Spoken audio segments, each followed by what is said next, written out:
Back in the Roman Empire, it was basically stated in ancient Rome that there were only two things on the earth, land and water. And therefore there were two kinds of law to be established on this earth, the law of the land and the law of water. Brilliant. That's all there is land or water.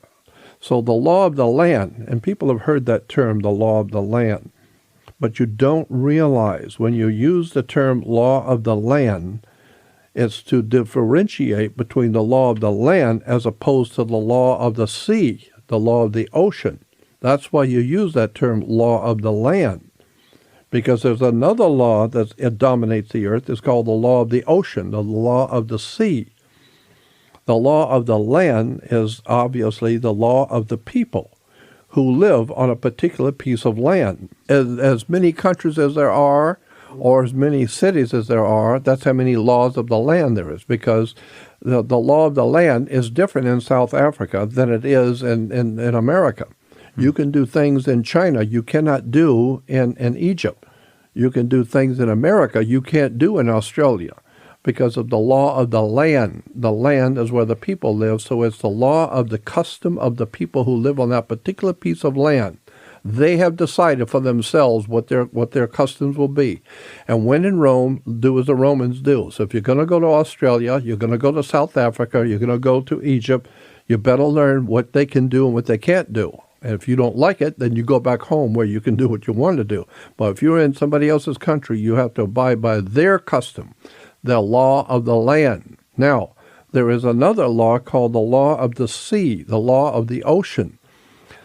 That is the banking law, because you can get a credit card in America and go to China and live pretty well and go vacation. Or you can get a credit card in Africa, in South Africa, and go to China on vacation and eat very well and live very well and go on a vacation. Why? Because it doesn't have anything to do with the custom of the people. We're talking money. Period. It's just money. One law of the sea, water. So we say in America, money goes through your hands like water. No, money is water. Maritime Admiralty law of England. The law of the sea is the law of banking. Banking law is referred to as the law of the sea. Therefore, let me explain to you. When a ship pulls into harbor, we may have talked about this before, but it's important, so we need to hear it again. When a ship pulls into a harbor, first of all, you need to understand, according to international law, all ships are female. There is no such a thing as a male ship. All ships by law are female. That's why you will hear captains say, she's a good ship, and she's been seaworthy, she's this and she's that. All captains will refer to their ship, rocket ship, sailing ship, doesn't matter what kind of airship, the captain calls his plane she. She's a good ship. She's seaworthy. Why? Because all ships by law are considered female. Reason why? Because all ships, any kind of a ship, delivers a product. And so the idea goes back into the ancient world of Sumeria, ancient Greece, ancient Rome, where the idea was the male manufactures, but the female produces the product. So therefore, we humans were manufactured, but your mother was in labor and in the delivery room because she was building a product. And giving birth. And giving birth to a product. Therefore, when a ship pulls into harbor, she parks at the dock. And where she parks at the dock, she ties off a rope onto the dock to hold her in her berth. Every item coming off of that ship from anywhere in the world to anywhere in the world, doesn't matter. We're talking business. We're talking banking. Any item on that ship coming off that ship must have something called a certificate of manifest, because yesterday the ship wasn't here, But today, we come to work, and there's a ship here from Japan or from China with $800 million worth of televisions or whatever. So it has manifested. $800 million worth of business is waiting for you at the dock. So therefore, every item coming off that ship, because it's manifested, must have what is called a certificate of manifest.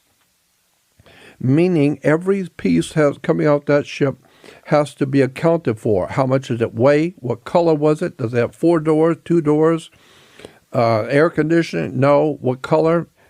And so every item coming off the ship must have its own certificate of manifest. Why? Because it was brought in, she brought it in on water, and she is in her berth. So therefore, each item has to have what is called a birth certificate. A certificate of manifest, because she is sitting in her berth, B-E-R-T-H, a birth certificate. Therefore, when your mother gave birth to you, you came down her birth canal when her water broke. And therefore, you come out into the world as a maritime admiralty product. You came out of water down the canal. Therefore, you have to have a birth certificate, a certificate of manifest. Because last night you weren't here. This morning you're here. You manifested. So we got to know, how much did you weigh? The hospital has to say, how much you weigh? What color was he? Did he have 5 fingers? Yes. Why? Because you are considered a maritime admiralty product, because she was in labor building you after your father manufactured. So once you begin to see how the commercial world works, you are nothing more than a product, a maritime admiralty product, to be bought and sold, and therefore you have to have a birth certificate. Now, if you're taking one of those cars or TVs off of the ship and it drops down accidentally and breaks, you just lost money. You can't sell that one and make any money off of it. That's okay. Things like that happen, okay? And there's no problem with that in commerce. If you break something, it's no problem. We take that off of our taxes. There's a loss. But you have to have a death certificate, and it's got to be signed by the dock. Why? Because that's what the damn thing fell and broke, was at the dock. So the dock has to sign your birth certificate, and if you die there, then he has to sign your death certificate. And we better make sure that the doctor is not lying about the death certificate, because if you're lying about the death certificate, that's prison time for a doctor. You don't want to lie. Did this person, was he born dead? Yes. Prove it. Sign the paper and put your life on the line as a doctor and tell me that this person died at birth. And if we find out you're lying, because now he doesn't have to pay taxes, he doesn't have to be under government control, he's totally free because we don't know anything about him, and we find out you're lying, that's a felony for doctors. You go to jail for that. So therefore, doctors will have to sign your birth certificate. They have to sign your death certificate. Why? Because you are a maritime admiralty product. Your mother created you. After you were manufactured, you were created, and she was in her labor. She was in labor in the delivery room because she was delivering you as a product. And that's why in your birth certificate on the bottom, on the right-hand bottom of the birth certificate where your mother or father signed, look at it. Look on the birth certificate. It doesn't say mother or father. It doesn't say parent. Where your mother and father signed, it says informant. Your mother and father was informing the corporation that the new television has just arrived in America, or a new car, a new automobile has just arrived that you didn't know about. So it's called an informant. Now, on the left side of your birth certificate, on the very bottom, you will see in small print, the birth certificate is the property of the United States Commerce Department, Department of Commerce. Why? It's because your birth certificate is a commercial document. It's on actual banking paper. It's on banking paper. It's considered a stock, just like a stock certificate. So once you understand that you are, that's why if you say, if your son's getting married or your daughter's getting married and she's marrying a very wealthy, marrying into an extremely wealthy family, We say, well, her fiance, she's marrying, he's of good stock. What do you mean? She's marrying a pig or marrying a horse? No, because all humans are considered stock. That's why if you're going to, it's an incredible story about how we are maritime admiralty stock. We are like a stockyard. That's why all, when we were growing up as kids in America, all houses and homes always had a yard, a front yard and a backyard. That's for your children to play in because it was a stockyard. And we still have stockyards today. That's why you're creating a product for the commercial world that we live in. And so to protect the product, you give them a backyard to play in. So it's called a stockyard. So as soon as we're born, we are signed over to the United States or whatever country we live in. That's right. To our government. That's right. And they own your body. Are we signed over to the government or the country? Well, the government is the country. The government. So the United States of America, let's say? No, not to the United States of America. No, you're signed over. When you're born here in this country, you're signed over to the United States, not the United States of America. There's a world of difference between the sun and the moon, between wet and dry, between up and down. Right. Opposites. Well, there's a big difference between United States or United States of America. Doesn't mean the same thing at all. United States of America is one thing. United States is totally different than the United States of America. That's the point that most people don't know anything about. So when you use the term United States, you're not talking about the United States of America, the collective 50 states in the federal union. United States is not the 50 states. United States is a totally different entity completely. United States of America was founded in 1776 as a constitutional republic, but that was done away with in 1871. We're no longer living in the United States of America. As of 1871, we are now living in something called the United States. This is why once a year, United States is considered not a country. United States of America is a country. It's a confederation of states, which we call the federal enclave, the federal states, the federal republic. But United States by itself is a company, it's a corporation, incorporated in 1871. A group of men got together after the Civil War and incorporated a company. In Delaware. Well, anyone can form a corporation. Anybody. So we could have done it. You can form a corporation. But if you form a corporation, then you are now under corporate law. You can't do certain things you could do as an individual. Now you're a corporation. But, of course, you get certain perks as a corporation, too. So there's some good and there's some bad. There's some up and there's some down. Now, certain things you can do now as a corporation you couldn't do as by yourself. So corporation is a business. Well, anybody can form a corporation, but if you form a corporation, as I said, you're under corporate law, which means the first thing right off the bat is that you have to have, according to corporate law, a president of the corporation. You also have to have, according to the law, a vice president of the corporation, and you also have to have a secretary-treasurer. At least those three things you have to have if you're going to have a corporation. So today we have a president, we have a vice president, we have a secretary-treasurer of a corporation, a privately owned company, a corporation. And the corporation was incorporated in Delaware in 1871. As a privately owned company, 1871 corporation incorporated called United States Corporation. Has nothing to do whatsoever with the United States of America, founded in 1776. No, nothing to do with that at all. Privately owned corporation called United States Corporation, incorporated in 1871.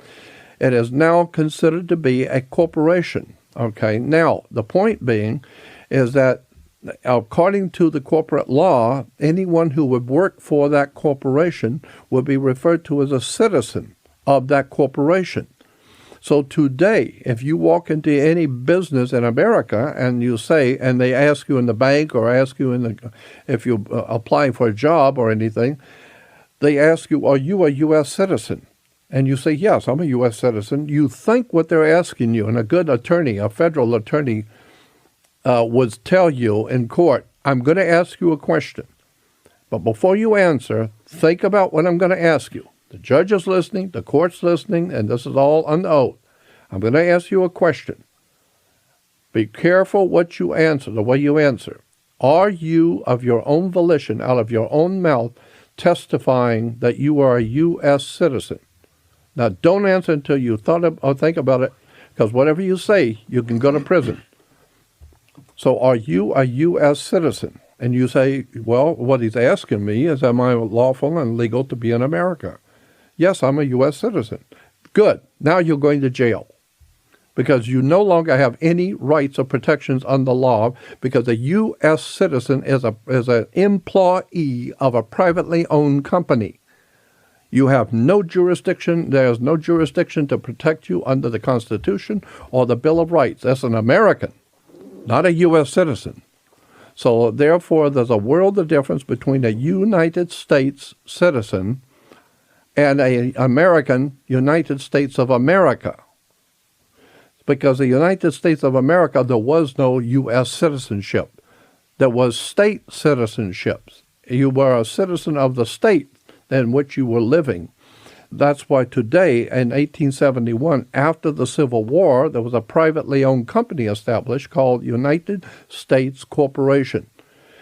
And in that, they stipulated that anyone who would work for that corporation that was founded as a company, corporation, would be called a citizen. So today, if someone says, are you a U.S. citizen? And you say yes, what that means is that you have testified with your own, out of your own mouth, that you are an employee of a foreign corporation, because it's foreign to any state, because the United States Corporation is not in any one of the states, so it's a foreign corporation. It's a place called Washington, D.C., and Washington, D.C. is not one of the states of America. So therefore, it's a foreign corporation. It's in a particular area called District of Columbia. District of Columbia is not a state. District of Columbia is as 10 miles square where the corporation operates from. But it's not in Maryland, it's not in Virginia, it's not in New York. It's a whole area that has its own flag, its own laws, its own jurisdiction, has nothing to do with the 50 states of the Union. And people don't realize that. They don't even have their own congressional seat. They don't have their own senatorial seat. It's its own little entity. Well, I got a lot of questions. First of all, who was the first president of the United States Corporation? Oh, well, yeah. Google May 1871 president. So the point being is that today, if you say that you are a U.S. citizen, what you are saying in law, in any courtroom, what you're saying is that you are an employee of a foreign corporation.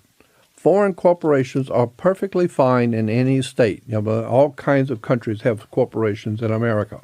In California, we're filled with corporations from all over the world. Corporations from automobile companies. Japan has corporations here. Africa has corporations. It's all right. That's fine. It's just business. As long as you remember that California's boss and you pay up front. And you have to tell California how much your corporation's buying and selling, and you have to pay taxes from your corporation. But as long as you're doing the business of the corporation, you can operate anywhere. As long as you pay your dues, as long as you pay your taxes.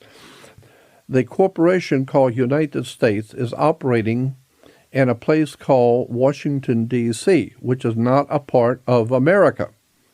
It has its own flag, the Washington, D.C. flag, which has its own jurisdiction, its own police department. It has nothing to do with the 50 states of the Union at all. So what it amounts to is, if you want to try and understand it this way, if you have a building, if you have what do they call them, condos, if you have a condominium building with condos, and there's 50 condos in the building, or 51 units in the building.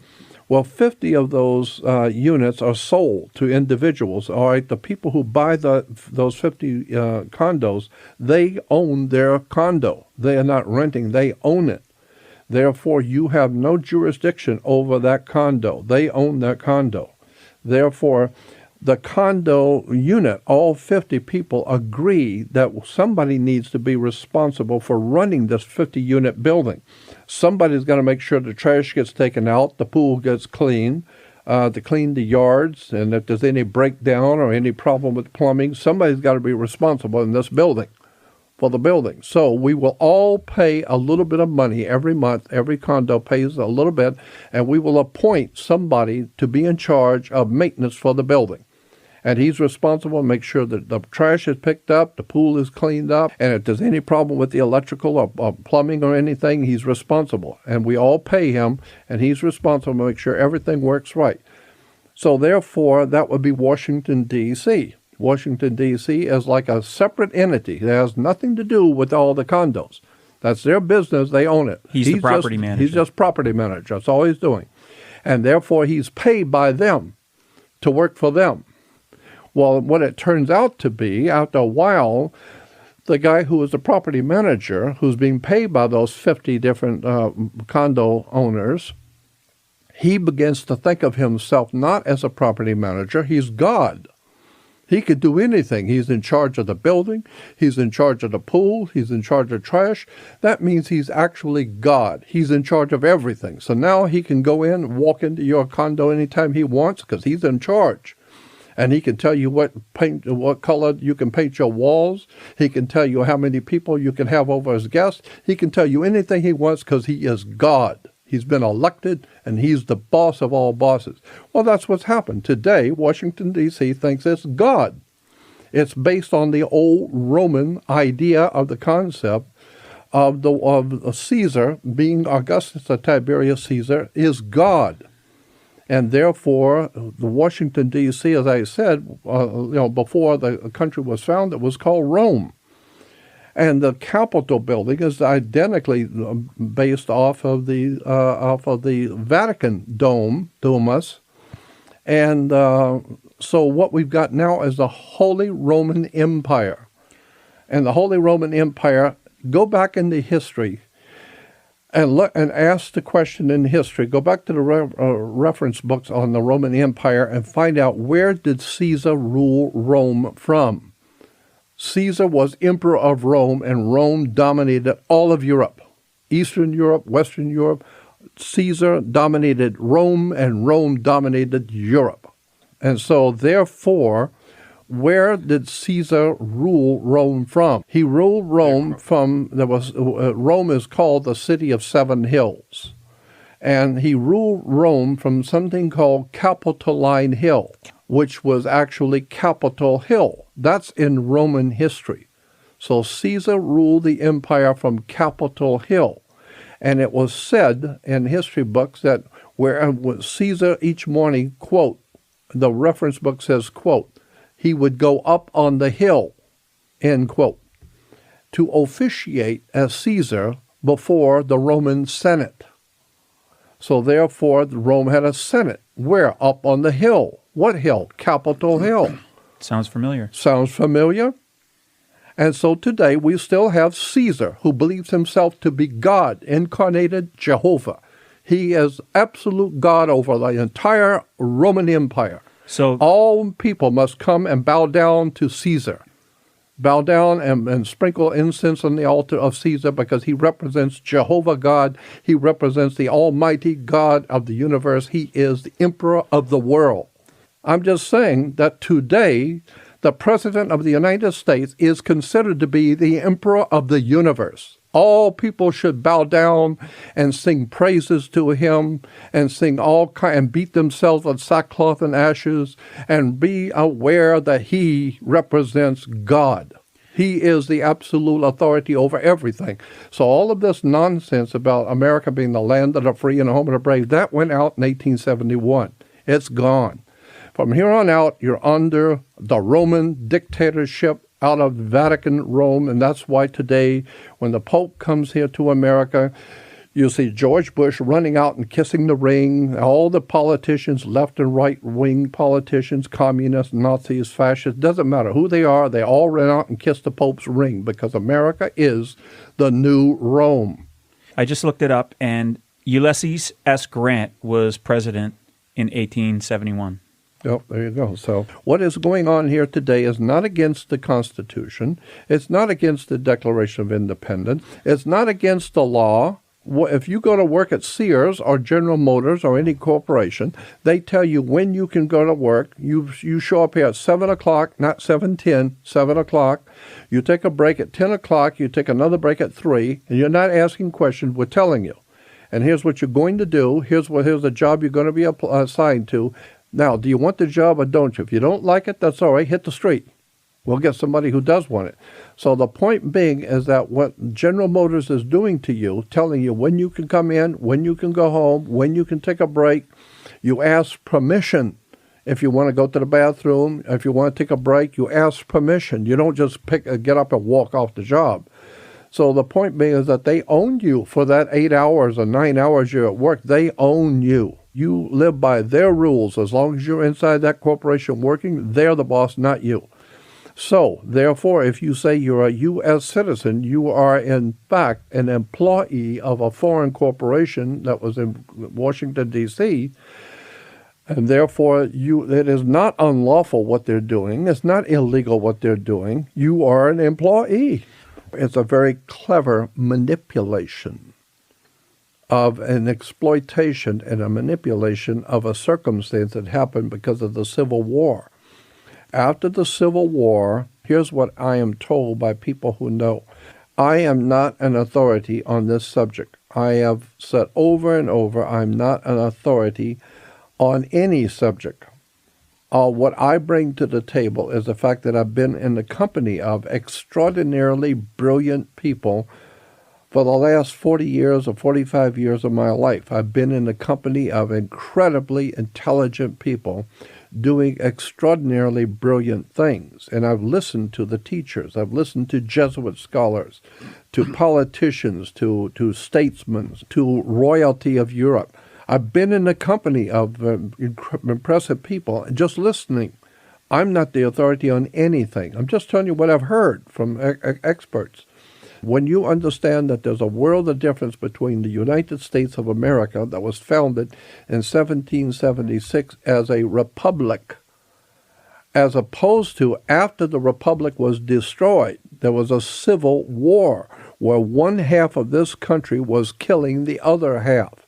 Well, you got to understand, if you found out that Sears had a riot in Sears and one half the employees killed the other half, that's very serious. That's bloodshed. So you got to realize Sears is never going to be the same again. There ain't never going to be the same Sears we all knew and loved. It's gone. Because after that kind of a riotous bloodshed, the whole thing is going to have to be changed. We got a whole new system of operation now because the old system, the old company is gone. We got a whole new system. Why? Because the people were killing people. So the original United States of America is gone. It's over. Therefore, to say that you go into court and you say, well, I have certain protections. I have the Bill of Rights and I have the Constitution. There is no such a thing as a United States Constitution for a U.S. citizen. U.S. citizen means employee of a privately owned company established in 1871, okay? Employee of a privately owned company established 1871. Therefore, you are not an American national. You are a U.S. citizen. And when you go to the post office to get the paperwork for a passport, there are two papers that you can fill out. One is white and one's green. And on the green one, I am told by attorneys that on the green one they've showed me that it says if you are applying for a passport, but you don't want to continue to be a member of the corporation, you want to separate yourself from the United States Corporation, incorporated in 1871, then you need to sign this green paper, and then you will get a passport for an American national, not a U.S. citizen. And I've seen the passports. There's a blue, which most people carry, which is the U.S. citizen. And then there's the American passport, which is green. And that's actually a lot of diplomats carry the green passport. That's right. Because there's a world of difference between being a U.S. citizen and being an American national. American national, as a matter of fact, my friend Joe is a brilliant mind, government and law. Is an extraordinarily brilliant guy. But he was showing me letters where he was dealing with the Internal Revenue. And he showed me the letters where the Internal Revenue said, I'm paraphrasing what was in the letters. Basically, they said to him, the Internal Revenue said to Joe, if you're going to deal with the corporation called United States Corporation, then you deal directly with us, the Internal Revenue and the Federal Reserve. But if you're going to deal with the state of California as a California state citizen, then you're dealing with the Republic, which is founded in 1776, which has nothing to do with us at all. So if that's what you're doing as a state citizen, you are talking to us about taxes, you're talking to the wrong people. We don't have any jurisdiction over you. You need to talk to the government of the United States of America, which is in Philadelphia. Here's their phone number, here's their address, and here's where the United States of America's government actually is in Philadelphia. But if you want to deal with us as a privately owned corporation called United States, now we are in Washington, D.C. It's called the Internal Revenue. Internal Revenue, why? Because the corporation is like General Motors, and anyone who works at General Motors, Ford Motor Company, or any big corporation, anybody working inside that corporation is internal. Internal. So General Motors does not have anything to do with people outside who work for Baskin-Robbins. They don't have any control over anybody except in their General Motors. They have control over. Therefore, the corporation called United States only has jurisdiction over those people who are their employees. That's why they have an internal revenue service. Not external for everybody. No, not everybody. Just those people who work for the corporation come under internal revenue. Which in this case is almost everybody. Just about everybody. Internal revenue, which means just about everybody is a member of a corporation. That's right. And therefore, the corporation is perfectly right in telling you what you can do and what you can't do. And they said you can't have a house without coming to me and asking permission. Don't you see there's a difference between the Statue of Liberty? You see in New York a thing called Statue of Liberty? What do you think that means, son? You better go back to school. That's not the Statue of Freedom for America. That was given to the corporation, United States Corporation. It was given to the corporation. It's called the Statue of Liberty, not the Statue of Freedom. Statue of Liberty. The word liberty in a law book means you ask permission. If you want to take the car and borrow my car, you ask permission. You don't have liberty to just walk in and take somebody's property. You ask permission. And if I say no, that means you can't borrow. So therefore, you ask permission. Then if I say yes, I'm giving you liberty. Liberty is what a sailor gets when he comes in off the ship at sea. He comes into a harbor. He asks permission of the captain to let him go for 2 days and have drinking and partying, right? If the captain says no, then you're not going anywhere. Why? Because the captain is the boss. And if he says no, you go nowhere. Why? Simple. When you're in the Navy, you are his property. You do not have freedom. You get liberty. You ask permission, and if your father says so, you can go. And when he tells you to be back at 10 o'clock, he didn't say 10:30. You show up 10 minutes late, and you're in the brig. You're going to jail. Because the old man said 10 o'clock, and you showed up at 10:30 drinking, you're going to jail. Because he gave you liberty up to 10 o'clock. He didn't give you liberty to 10:30. He didn't give you freedom. He didn't give you freedom. He gave you liberty. You asked permission. That's what the statue is called, the Statue of Liberty, meaning you ask the corporation. You have to have a permit. You got to have a license. You got to ask permission. You have to have this and that. You can't just go out and build a house without permission. Life, liberty, and the pursuit of happiness. Yeah, well, that's under the United States of America.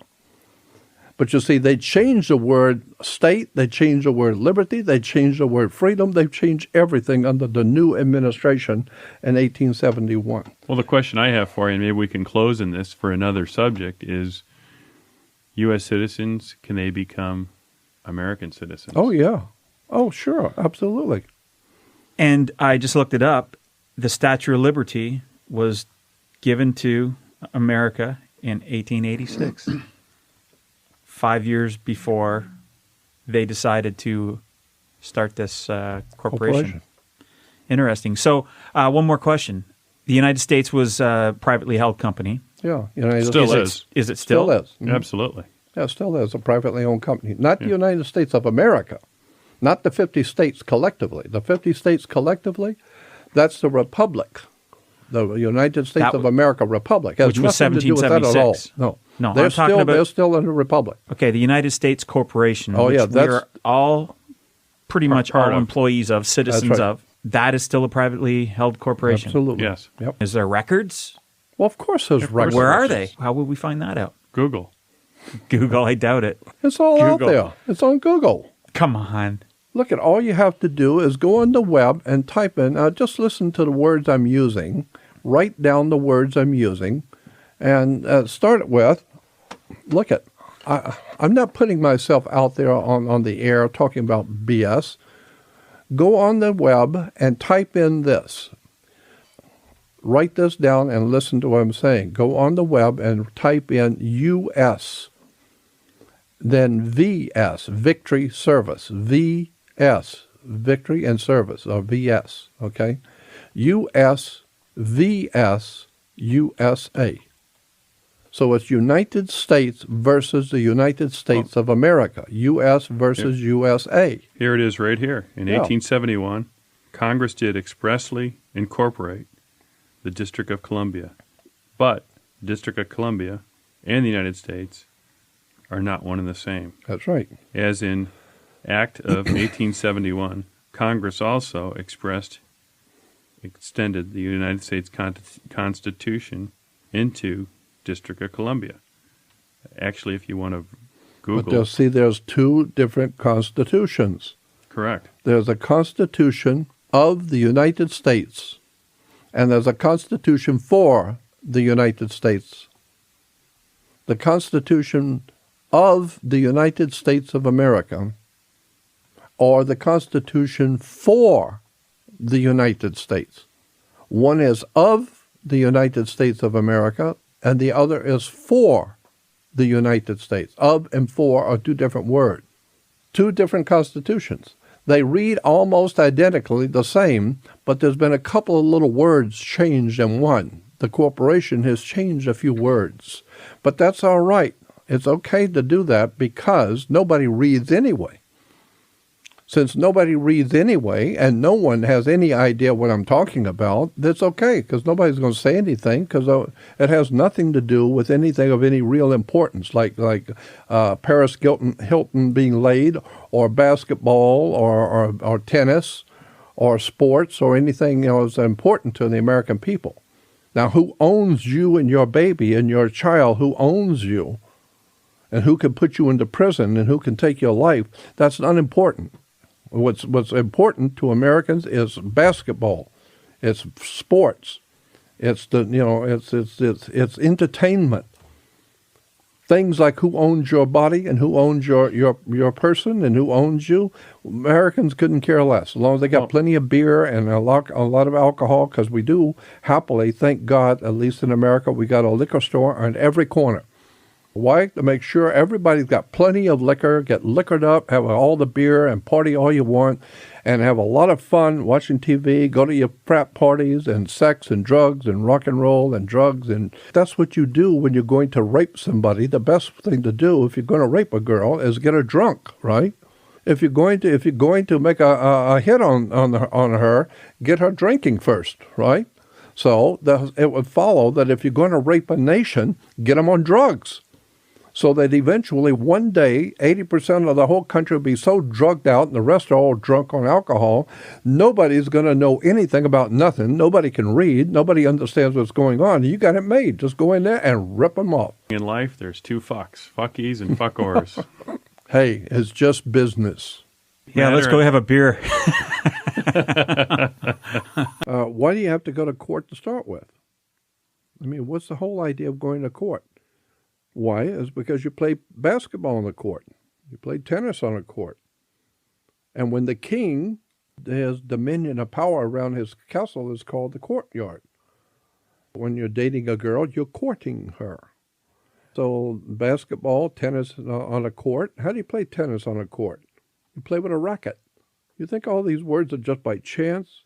You need to understand. Now, I told you what understand means, where it comes from. You're standing under the subject you're building on. That's how you get understanding, is to stand under the subject. So don't just look at the surface of things. Do some homework and go down underneath where nobody's looking and get the real law and go back to the original and find out where this stuff really comes from. Now, I would suggest, if you're interested in this subject, as I said before in the other program, go to the web and type in USVS USA. It's not my website. I didn't write anything on it. None of it's on my website. But I just found it to be extraordinarily interesting and incredibly important information right there in your face. Nobody sees it. It's called USVS USA. Also, while you're at it, go on the web and type in commerce game. Very simple, commerce game.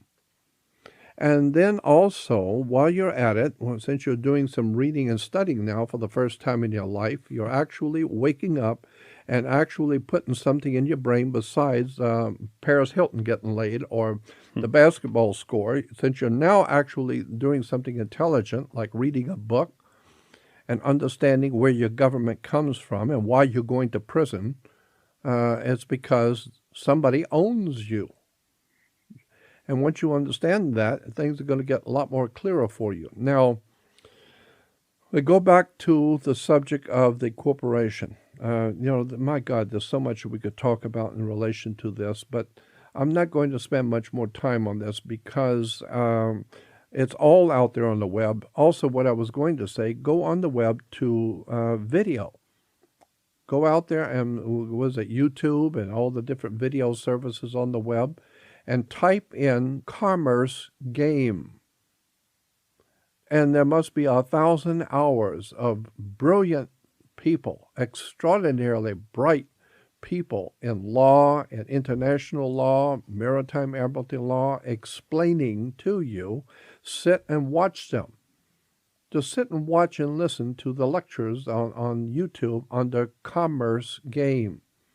They will explain to you how the corporation works, who founded it, who owns the corporation, how it works, as opposed to the United States of America, who founded that, and how that was founded, and the difference between being an American as opposed to being a U.S. citizen.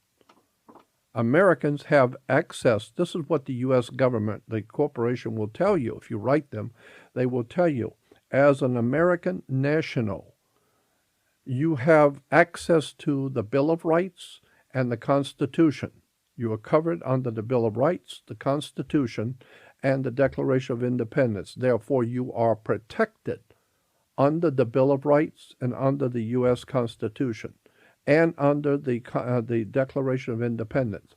They will tell you that. You are protected. So if you are an American national, when you go into court, there are certain things they can't do to you because you're an American. You're a free man. You have certain rights and privileges that a U.S. citizen don't have because you're not a member.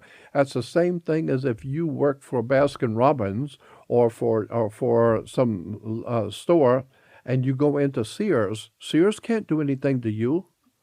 You don't work for them. You're not their employee. They don't have any jurisdiction over you. They can't tell you when to come in and when to leave. Why? Because you work for a different company. They don't have any control over you, no jurisdiction over you, only their own employees. That's why if you're a U.S. citizen, they have direct control over you because you are their employee. Now, if you are their employee of the corporation, let me give you an example, like let's say Ford Motor Company. I use a big corporation because the U.S. is a big corporation, okay?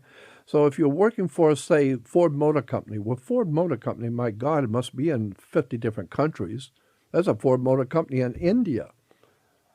But if you work for Ford Motor Company in any country in the world, you're still an employee of Ford Motor Company. It doesn't matter what nation or what country you live in. You are still a member of Ford Motor Company. Therefore, you are under Ford Motor Company's laws, regulations. And if you do your job, which they needed somebody to do the job you were hired to do, and if you do your job, Ford Motor Company feels very secure that you are doing your job and taking care of your responsibility. They feel better about things because you're doing your job. Therefore, you are considered a security for them because they had a problem. They had an opening that they needed some help. You came in, became their employee. Now they feel secure that their job is being done. Therefore, a whole association, all the people working for Ford anywhere in the world, collectively are called in law. It's a collective body of people who work for Ford Motor Company, all nations and languages. They are referred to in law as the body social. The body social is a word in law meaning everyone who works for Ford. I don't care if they're in Afghanistan or in L.A., doesn't matter. If they're working for Ford, they're part of the body of Ford. It's called in law the body social. And as long as you're doing your job, then you are a security for the body social, which means they're making money now. And they're doing real well. As long as you do your job and make sure you do your job well, they're making money and they're paying you. And what are you happy? What do you got to say? They're paying you and you're doing real well. They're buying your beer and paying your bills. So you are a security for the body social. That's why when you retire, which means at 5 o'clock you go home, you're retiring from, so you walk out in the street. Now you're not under their jurisdiction anymore until you go back the next morning. So therefore, if you do your job well, you are security for the body social. So when you retire, you get social security. Why social security? Because they have made money off of you. So they're giving you a little dividend. They keep you quiet, keep you happy. They appreciate what you did. So they give you a few bucks to go live and get out of here. Go home and we'll send you a check every month. So you get something called social security. Why? Because your body is a security for the Ford Motor Company body social. For the whole social organization called Ford, your body was a security for it. So you get social security. It's not that they're giving you anything. You were a security. Now it goes in, there's another reason why it's called social security, because your physical body, your flesh and blood body is a security on the New York Stock Exchange. Your flesh and blood body is also security around the world on the different stock exchanges of the world.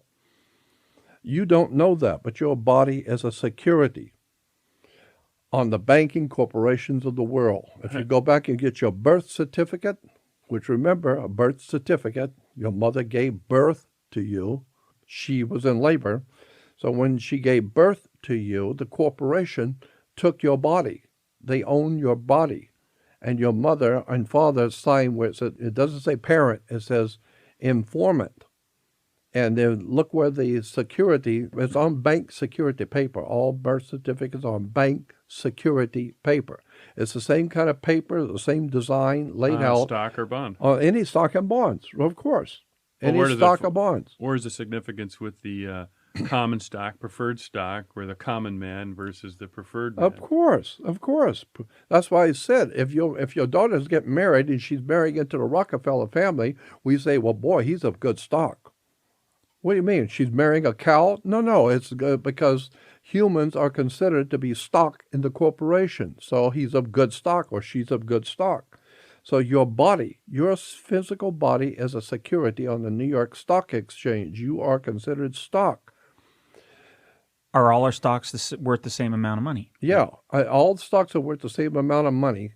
And I'm not sure exactly how that's figured. I know who does the figuring. I know basically, and there's a lot of information already out there. All you got to do is go on the web and type in birth certificate stock market, birth certificate stock market. And all kinds of stuff will come up explaining how the stock market works, what your birth certificate is, how your physical body, flesh and blood body, are a security on the New York Stock Exchange, and that you're being bought and sold all around the world. Your body is. Well, that's what you look at the back of the Social Security number. There's usually a number. That's right, a series of numbers. And there's some theories that say that number is actually an ISIN number, which is a security or bond that's tracked around the globe. That's right. And that's why it's on the dollar bill. I mean, you look on any American bills, any bank notes, and you will see the same numbers. The serial numbers on bank notes in America are the same serial numbers on the back of Social Security card. Take your Social Security card and line up the number on the back with the numbers on the American bills, and you'll see they're all the same numbers. It's because your body is a security for the Federal Reserve that prints the money. You are the security for the Federal Reserve. Yeah, and that's where it went into the Department of Human Resources and Social Security Administration. And I think part of that goes back into 1933 when the U.S. government was rebuilt with all these new departments after we were bankrupt after the Great Depression. That's right. Bankrupt after the Great Depression and had to refinance the whole corporation, and the corporation needed money. Go back to 1913 with the Federal Reserve Act. That was put into place. There's all correlations between World War I, World War II, kind of where we're at today. Where can I see that? You just go on the web and go to Stock Market Birth Certificate, and go also to video, YouTube, and listen to the experts. I'm not the expert. I'm just telling you, go to listen to the experts. They'll explain it all to you. Just go on the web to YouTube and type in Stock Market Birth Certificate or Birth Certificate Stock Market. And then listen to all the experts. They were giving lectures on the subject of how it works, why it works the way it does, and all that. It's all been out there for years. Nobody reads. And the reason why most people have never heard this is because it's basically the reason why most people are not aware of this kind of knowledge is very understandable. It's very reasonable. It don't have anything to do with basketball or sex or Paris Hilton or Big Top Pee-wee, or Bugs Bunny, or the sitcoms, and 2.5 Men, and all this other silly nonsense that Hollywood gives to children. They give, that's when I was a kid. Today, even when adults get together, they always tell the kids, go out and play ball. Why? Because the men after dinner want to talk man talk. The women are going to be in the kitchen talking women talk. And men don't have any place in there, so just stay out of the kitchen because you don't want to hear it anyway. The women have their own thing, and the men are going to be sitting in the front room with the cigars and the wine, and they're going to be talking business and talking stuff, right? And we don't want children sitting here hearing what we're talking about. So you tell the kids, go out and play ball. Well, here's how to find it. If you Google it, it'll state that first date, the year that you were born. So if you were born in 1967, you / and then you put in the letter D for Delta or date, and then you obviously all uppercase, and then you'll type in that number. And that's how you can check it, and you can go to different sites. One of the sites here is showing, go to fidelity.com. That's a great way to check a stock symbol and whatnot. If you back up, go to fidelity.com, type in the year that you were born, / Delta, and then the numbers, and that should show when you were born. The numbers on the back of your birth certificate. Okay. Or Social Security card. And Social Security card. Are they the same number? No. They're different. They're different They're numbers. all different. They're all different. But I'm just saying, look let me state again. I'm not the world's foremost expert on any of this. What I bring to the table, if anything of any value, is the people that I have been in the company of. I have been blessed with the ability to be in the company of extraordinary people who know extraordinary things. about law, about government, about religion, about ancient history, about the occult world, dealing with occult religions, occult symbols, the dark world, and I don't know what else to call it. The dark world, the world of the occult, The hidden world. the hidden world of how finance really works, how banks actually work. Banks do not work the way you think they do. There is a law in this country, in America, from day one, there's been a law in this country that says, and most people have never heard such a thing, but it's true. There is a law in this country that says no banks can loan money ever. Period. There is no such a thing as a bank loaning money ever. Because logic alone would tell you that. You don't have to be a scientist to figure it out. If I bring in $100,000 and put into the bank to save my money, and you come in with $50,000 to save your money, then he comes in 2 weeks later and borrows $150,000 for the airplane he wants to buy. What, he's going to give you my money and your money to buy his airplane? You must be out of your mind. I didn't put my money in there for him to buy his airplane. I'll put my money in there to save my money, not to give it to him. So therefore, you can't give my money away. So when you wrote out a check at the bank and gave him $150,000 for his plane, where'd that money come from? You didn't use my money, did you? Because my friend went with me, he put $50,000 in, and he wants to know where his money is too. So where did you get the money, the $150,000 to buy his airplane? Oh, that's a whole different story. That's a whole different story where banks get their money. Banks are not allowed by law to loan money. So don't tell me that you borrowed the money from the bank to buy a new car or to buy your home. You didn't borrow a nickel, period. That's the law. Now, how did you get it? Well, that's a whole different story. But what you need to understand, you never, ever have or ever will have an opportunity to borrow money from a bank. It don't happen. That's the law. Banks cannot loan money. Okay, so move on. Let's talk about something else. That's the law. You cannot loan money. You cannot loan somebody else's money. Logic alone would tell you that. They're lending you your own money. That's right. Okay. I was going to ask. Let me explain. Okay, let me give it to you very quickly. Again, I'm not the world's foremost authority on anything. Okay. But here's what the experts I've sat with, people who are international bankers, and I could give you their names. They're very impressive people. And I just sit and listen because I don't know from nothing, but I'm listening to the guys who know. And they're saying when you walk into a bank to buy, say, a $50,000 new car, first of all, that new car must be appraised by a state approver appraiser. That's number one. A bank will not finance anything that's not been appraised, so it has to be appraised. Why? Because the state has given you authority as an appraiser to tell me how much is that car worth. Whatever you say it's worth, that's what it's worth. And the state doesn't care. What did the appraiser say? He says it's worth $50,000. That's it. It's worth $50,000. Why? Because he's a state. He represents a state, and he said it's worth $50,000. So that's what it is. Right on the paper. That's $50,000. If he's wrong, we'll deal with him later. But right now, for the so-called buying of that car, whatever he says it is, that's what it is. Okay. So now it's been appraised at $50,000. So now that paperwork on that car is now called commercial paper, because that paperwork represents $50,000 in business. Because $50,000 is going to change hands here. $50,000 worth of car is going to go from his hand, who owned the car at the dealer, to the new guy who's going to buy it. $50,000 just passed under my table. It just passed my table. So now the paperwork represents $50,000 in business. Now, if you want to buy the car and they look at you and look at your back record, and can you pay, and do you pay your bills, right? Okay.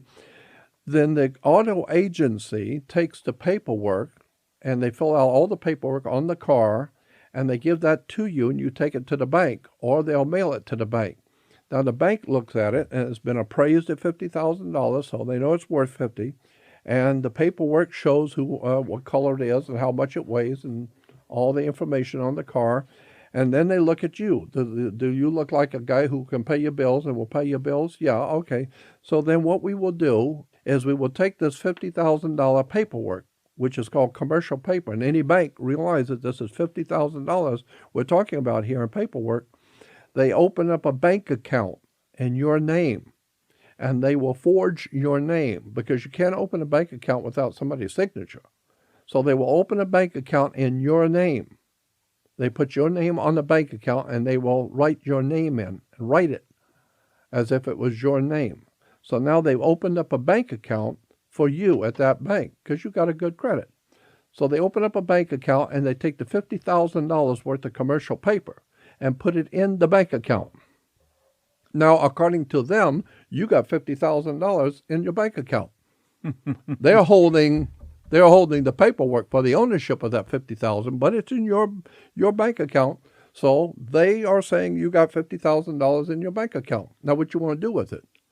Well, I'd like to buy the car, Airhead. That's why I came over here. Okay, so since you have $50,000 with us, because we own the pink slip, not you. We own the car, and the car is worth $50,000. So since it's worth $50,000 and you want the car, we opened up a bank account for you. Now we will sign a check on your bank account for you that gives you the $50,000 for the car, and you give it to you. It's not to you, it's to the auto agency. So now the auto agency gets the $50,000. They're happy. They sold the car. You're happy. You got a car. The bank's happy because they just did $50,000 worth of business. They're happy. Everybody's happy. Come on. Paul, help me out here. So everybody's happy. Now, when you pay your first payments, all of that goes to interest. Why? It's because they never paid you anything. They took the $50,000 appraisal paperwork, commercial paperwork that represented $50,000, put it into a bank account, then wrote you a check on your bank account that you gave to the car agency. So when did they give you my money or his money? They didn't give you nothing. You gave them $50,000. Of course, you borrowed it from the auto agency. So they actually put up the $50,000 for you. They gave you a $50,000 car. So they gave me $50,000 before credit. I got the car. That's right. Okay. So, but it's a credit. They didn't give you my money. They wrote a check on the commercial paper, which represented the $50,000 in business. They gave you a check on that paperwork. Because if you don't pay it back, the auto agency doesn't care. They don't care if you don't pay it. They got paid. They don't care. That's your problem with the bank if you don't pay it. And the bank doesn't care because they got your pink slip. So if you don't want to pay it, fine, we'll just take the car. It's ours. We got the pink slip. We own it. You signed it over to us. And, so if you don't pay for the car, that's no problem. We'll just take the car. Because we can always hand it back and sell it for $50,000. So besides, we didn't pay you anything. So if we sold the damn car for $20,000, we made $20,000 more than what we were expecting, because we didn't pay you nothing anyway. They don't give you a loan. No, they're using your own money. They loan you money, but they loan you your own money. That's right. They don't loan you nothing. Oh, we forgot the part that they'll also do that, and then with the fractional reserve, they give you 16 times whatever was on deposit. Like, if it's your $50,000 check that you borrowed, they took that asset and then enhanced it with. Well, they take it's $50,000, they would take it 16 times that, and then they reloan that out to others. I mean, it's fractional reserve. It's just one big pyramid. Yeah. It's crazy. But we'll get into that. I think that'll be stuff. another series in itself, where we can get into some of that with, sort of how the whole banking system works. So therefore, the way it works is that your body is a security on the New York Stock Exchange. You're worth about $6 million on the New York Stock Exchange that you don't know anything about.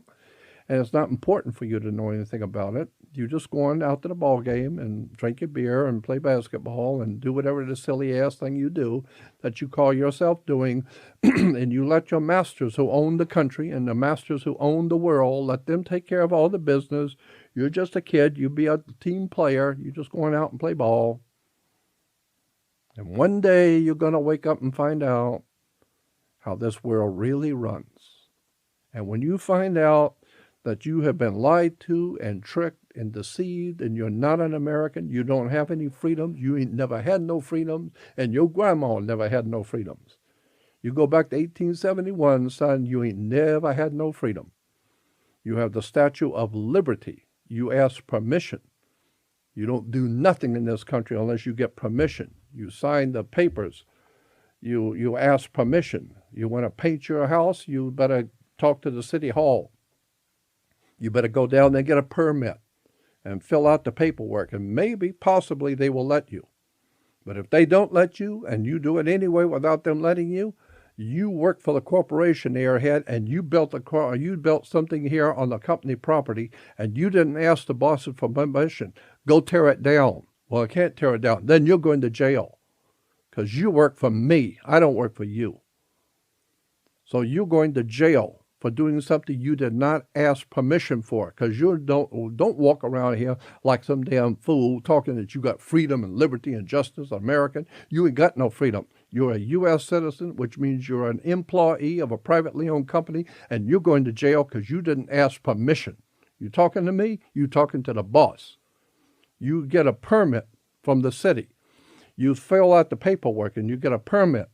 You get a license. That's why when you get married, you have to have a license to get married. Why? Because marriage is considered, by the International Maritime Law, marriage is considered a company. So when I see you with the girl, I say, you know what? She's bad company. And you say, mind your own business. Because you get married and she's going to be your partner. What are you talking about? Business, marriage, partner, company. She's bad company. Mind your own business. She's going to be your partner, business, company, partner. You're talking business here. So if you're talking business, you're going to have a license to practice, to take care of business. It's called a business license. Why? Because your body is considered a corporation. Your body is considered a corporation. When you die, you are referred to as a corpse, because your body is a corporation. So when one corporation is getting ready to do business with another corporation, she's a corporation. And when she dies, she's a corpse. And when you die, you're a corpse, because you're a corporation. And therefore, she's a corporation and you're a corporation. Two corporations are getting ready to come together and do some business. So they're going to be partners, right? So if you're going to be a partner in business, you first of all better get all this straight with the government first. Because if you're General Motors and you are Toyota, and General Motors is going to do some business with Toyota, that's perfectly fine. It's just business, nothing personal, just business. But if you're going to do that, you better get your lawyers and talk with these lawyers, and better talk with the federal government's lawyers to see how you're going to do this. Who's going to pay the taxes? Who's going to pay the insurance? And is all of this perfectly lawful and legal in the corporation? Because if we find you two guys are doing business behind the scenes that you didn't tell us about, you both going to jail. Why? Because you are under our jurisdiction, United States Corporation. So if you want to do business with her, that's fine. Get a license. Because she's a corporation, you're a corporation, and you're getting ready to do some business. And if your business don't work out, you're not going to God. You're going to court. You better bring your money and your house and your car and anything you may have manufactured. You bring your children. And it's going to be dirty when we're in the court. You're going to find out who owns that child. And you're going to find out the state owns that child. Why? Because they are the ones that gave you the permission to do the business. You got a permit from the state. It's called a license. So the person who gives you a license is the ultimate authority. So if the state of California gave you a license to get married, That's a piece of business. Therefore, any product coming from that business, the state owns that property because they're the ones that gave you the permission to do any work at all. So she was in the delivery room delivering you in labor. She was in labor delivering you, the product, to the corporation called United States Corporation, who the father manufactured. Understand the way international business works. We humans are security on the stock exchange. We came out of our mother's water. We're maritime admiralty products. This is why you have banks. Why do you have a bank? Banks are on both sides of a river. They're called river banks. What does a river bank do? It directs the flow of the currency. Because your money is like water. No, money is water. It's called currency. It's a current. An ebb and flow comes in and goes out. An ebb and flow. That's why when you're alive, you have to breathe. You have to breathe in and breathe out. That's normal. All animals and all things living breathe. You breathe out and you breathe in. You breathe out and you bring it in. Okay? It's called breathing. That's why the Federal Reserve, who prints the money, puts the money out there to be used by the people, then the Internal Revenue brings some of it back in. Then it prints more money out there, and the Internal Revenue puts a heavy tax and brings some back in. They have to do that. You can't just keep breathing out. You got to breathe in. But you can't keep breathing in. You got to breathe out to breathe in. So the same idea is that you put out the money, but then you got to bring it back in and put it back out and then bring it back in. It's the ebb and flow of life. You know, like the movie Network. Life, the world is a business, Mr. Beal. It's all commerce. All commerce. We're talking money here. So if we want to get married, we're talking money. It's business. And whatever you produce, you call it a baby. We don't care what you call it. It belongs to the state that gave you the permit. Then let me explain this to you also. When you buy a new car, you are referred to as an operator. That's why you get what is called an operator's manual, which tells you how to operate the car, when to change the oil, what to do, what not to do. Operator's manual. However, if you're buying the car, motorcycle, it doesn't matter, 18-wheeler, you still get an operator's manual. Whatever it is, you're buying a motorcycle. It doesn't matter, you get an operator's manual. Why? Because you're considered an operator, okay, of a vehicle. But if you're going to use those wheels, the 16-wheeler or the motorcycle or the car, I don't care what it is you're riding, if it's on wheels and it's going somewhere, if you're going to use those wheels to make money, now it's business. It's different. If you were just going to buy the motorcycle to ride around town, that's it. That's your business. But if you're going to use it as a delivery service, now you're making money with it. So if you're going to use the car and make it into a cab, now that's different. Now you're not an operator.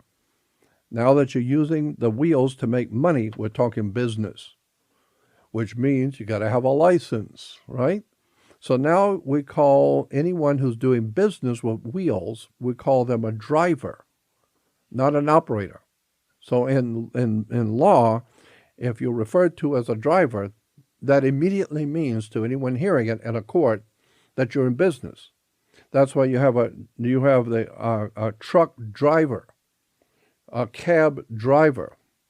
You know, you have a bus driver. Driver means business.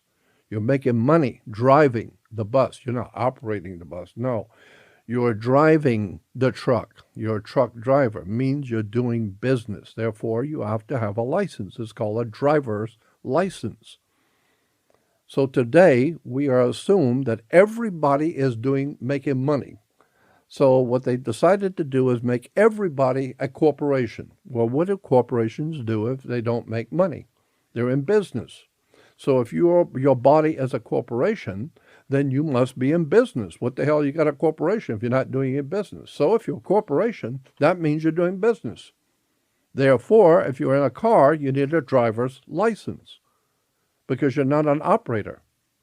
You're not an operator, you're a driver because you're a corporation, and corporations are always in business to make money. So we just assume that you are making money, and so we call you a driver. Now you have to have a driver's license. You say, well, yeah, but I'm not using my car. It doesn't matter. What the hell's wrong with you? I just said you're a corporation, right? Yes. Well, corporations are business, right? Yeah, that's it. Out of here. You've got to have a driver's license. So if you're an American national. Oh, that's different.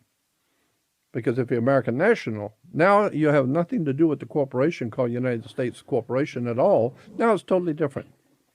So a big different story now. Now it's a different story. So it's just interesting if you understand what I call occult law. Occult simply means hidden.